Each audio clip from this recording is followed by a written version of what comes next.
What's up, family? As we know that the WNBA is growing fast, but with more exposure comes more scrutiny. And right now, one player is drawing more than enough. I mean, more and more controversy on a day-to-day basis at this point. Than attention for her skills. Dijonai Carrington, a standout from the Connecticut Sun, is once again under fire for another physical play that has many fans and analysis asking the same question. Where is the line between aggressive defense and dangerous behavior at this point? So let's break down what happened, why this is bigger than just one foul, and what it means for the league moving forward. So I just wanted to give you guys a memory or a timeline of this egregious behavior of dirty foul playing and just behavior that is not only putting Dijonai Carrington endanger herself, but other players in the league, whether it's opponents or teammates. So this is the timeline for what has happened in a short amount of time in this new season that is still early within the season, as the season continued to transpire. But so much has happened with this specific player, Dijonai Carrington, in a short amount of time. So this is June 3rd, 2025. Dijonai Carrington chases down Skylar Diggins, slams her body and into the stanchion and hits her in the face, sends her falling, right? So this is a flagrant one, right? So this is the clip that literally happened Tuesday, right? This is Skylar Diggins, right? Wild. Now we go to what just happened 2 weeks ago, I should say, with Dijonai Carrington, as we know that she's on the Dallas Wings, her doing this egregious foul, hard foul playing against the Minnesota Lynx. Check this out with Shepard, Jessica Shepard. That was wild. He's like, yo, what you do that for? Like, we all know that you fouled from the side. Dijonai Carrington teammate was already on the side, as you guys can see right here.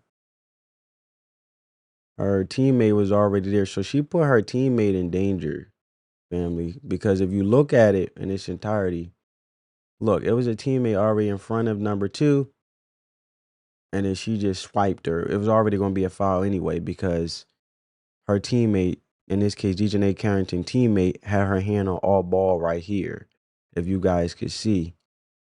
But it was still going to be of a foul because of the body contact, as Jessica Shepard leaned into Dijonai Carrington teammate. But I don't know what's going on with Dijonai Carrington and this ideology that she can block from behind like she's a, I don't know, octopus with extreme block power tentacles that can go over the player, and she's falling from the back. I don't know what's up with these leaps, her thrusting her hips and her whole body in the back of a player, which is not an effective way of doing defense. We all know that. So that was 2 weeks ago, and then that incident happened with with Seattle uh, Tuesday. So we got June 3rd, 2025. This happened with Skylar Diggins. 2 weeks ago, at the end of May, this happened with Jessica Shepard. And this is all still beginning of a fresh new season. This was last year with her with Caitlin Clark, when this was sparked, the theory that she is a wild player when it comes to these egregious fouls and she does some dirty fouls. This was last year with Caitlin Clark, first year in the WNBA, with the eye gouge and the acrylics. Why is she playing with long acrylic nails? I don't know. But that was that. Now we have, as of yesterday, Friday's game, June 6th. So basically, Dijonai Carrington, despite the incident with Caitlin Clark last year's season, this brand new season, she already had Minnesota Lynx. That was the end of May with Jessica Shepard. 2, the incident Tuesday with Skylar Diggins in the Seattle. And now the third one, June 6th, which was this Friday, last night's game against the Las Vegas Sparks, bruh. You can't make this up. 2 incidents in 1 week, and then 1 2 weeks ago at the end of the week, at the end of the month of May. That is wild. Like, I don't know what's getting into her, but in this recent game, Carrington was caught on camera grabbing the opposing player by their hair, bruh. Now she went from acrylics, she went from eye gouging with the acrylics to leaping behind like she's playing volleyball, and now she pulling hair.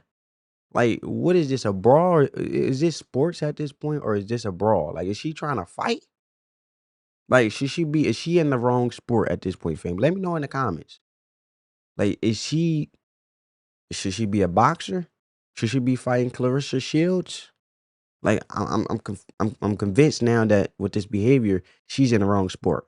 But she's pulling the opposing player hair, and I'm not exaggerating.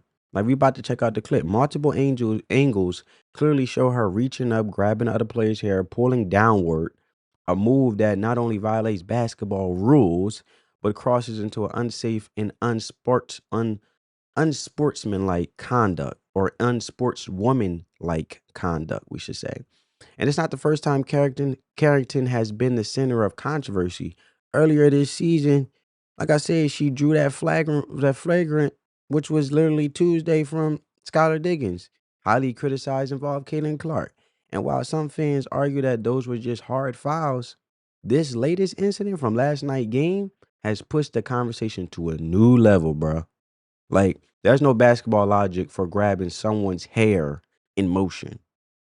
That's not defense. That's not hustle. That's just reckless. Like, you just playing straight out dirty.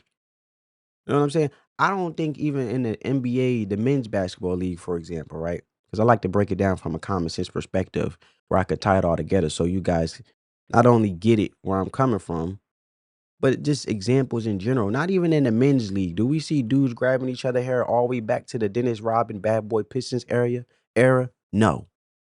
Like, we still early. This is early in the season, and Carrington is already being discussed in connection with at least three high profile, potentially dangerous plays.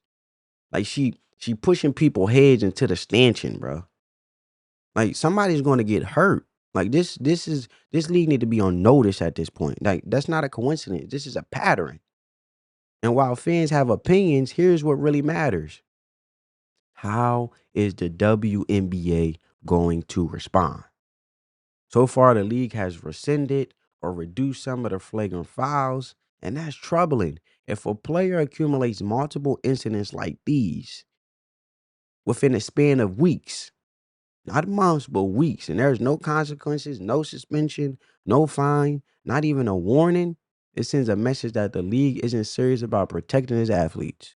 This isn't about signaling out one player unfairly. It's about upholding the standard of professional basketball. This is their job. You have to uphold some type of form of professionalism.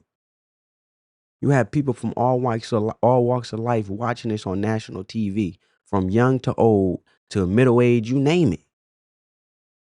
Sports fanatics.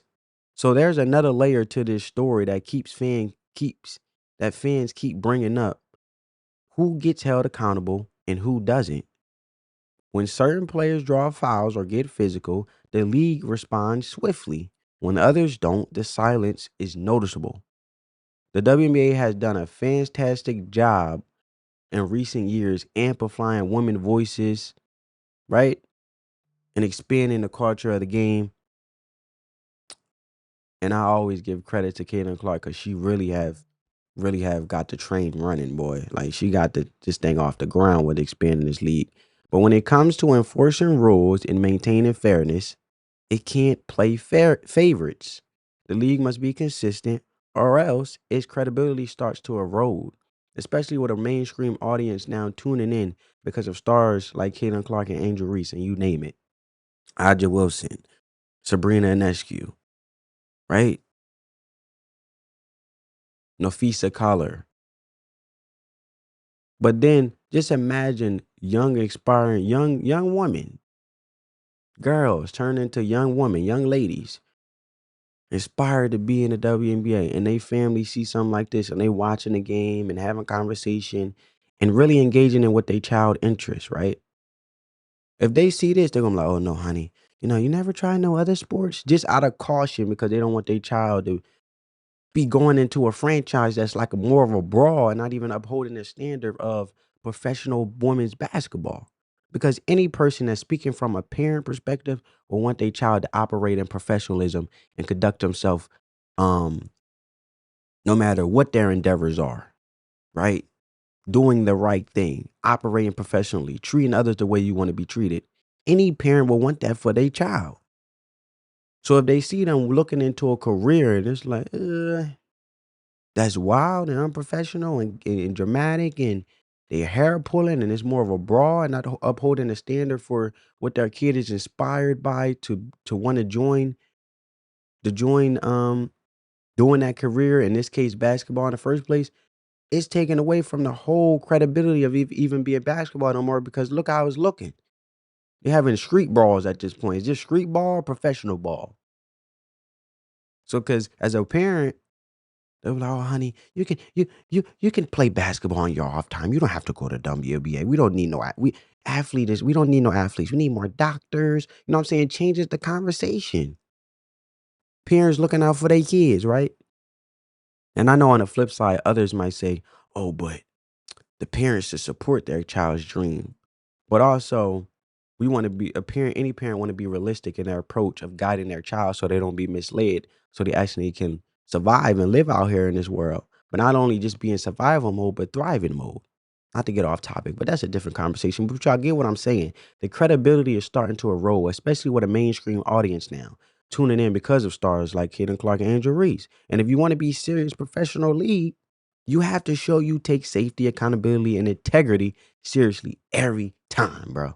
Every time. So right now, the WNBA has a rare opportunity. Ratings they're down because Caitlin Clark is injured, but they've been up and an historical record breaking. The WNBA has hit a historical record. Obviously, Caitlin Clark attributed to it, and there's a reason of it.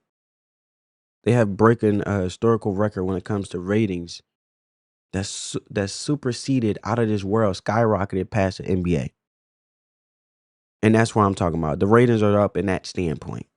So social media attention is off the charts. New fans, many of them coming from the NCAA women's basketball, are tuning in to see their favorite rookies compete on a bigger stage and growing with, these players are coming from the NCAA, like growing with their favorite player onto the big stage. And then look how the franchise is conducting themselves.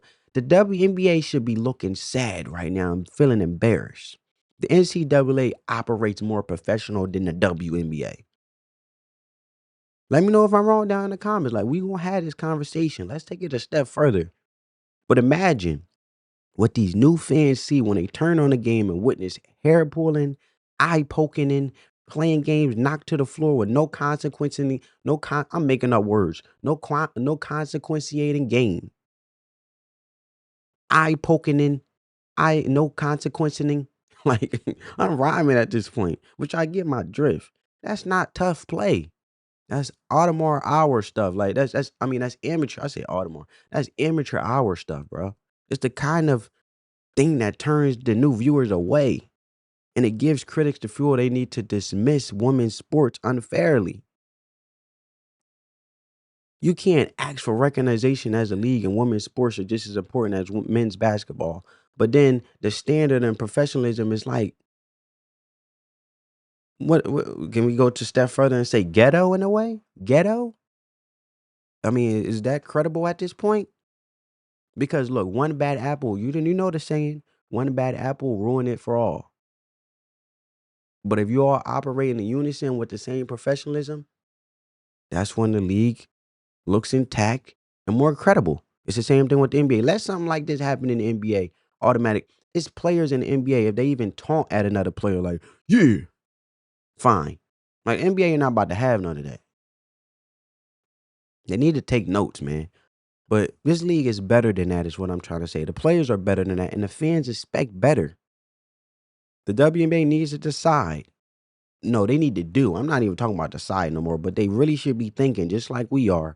Will it be a league that rewards accountability and protects all of its athletes equally, or will it allow repeated reckless behavior in the name of avoiding controversy? And in this case, when we watch the clip, Like, look at this behavior we about to watch after I have this conversation, right? But let me know down in the comments. Would a league reward accountability or protect all of its athletes equally, or should it stand on doing this thing where it avoids controversy and allow repeated reckless behavior? Let me know your thoughts down in the comments. You already know what side I'm on. Carrington is talented, high energy defender. That's not in question, but energy without control becomes a liability, not just for our opponents, but for the brand as a league as a whole. But check out this clip, man. This is crazy. Like, this is wild. Like, I don't know her name. Let me know it down in the comments. No matter how you put it, she handled herself with class by not barking back or coming at like hauling at Dijonai Carrington. Like, this is crossing the line. Like, you pulling a grown. How she even still in the game right now? How she even standing behind her? Yo, I would have been like, before I do these free throws, go like, whoa. Before I even like, look, you gotta go. Like, come on, man. Scoot, scoot, scoot. Go over there. You behind me and I'm doing free throws that you just did some landish stuff to me. Outlandish stuff, man. That's crazy. Look, let's see what the people saying in the comments. Did she get a tech? I didn't watch the game. I mean, who really watches the game with Dijonai Carrington playing? Because we know some reckless stuff gonna happen. She's just jealous she has real hair. Dang, we have come to this point in the community talking about that. Come on, man. You talking bigger than that. You know she gonna do the worst to Clark when Fever and Wings match. Dribbling okay, you fell because of the screen, right? If you couldn't get around the screen on the lower block or whatever, if you defending the person who's going around the screen who has the ball, her teammate, okay, put it like this. Her teammate, look at this, look.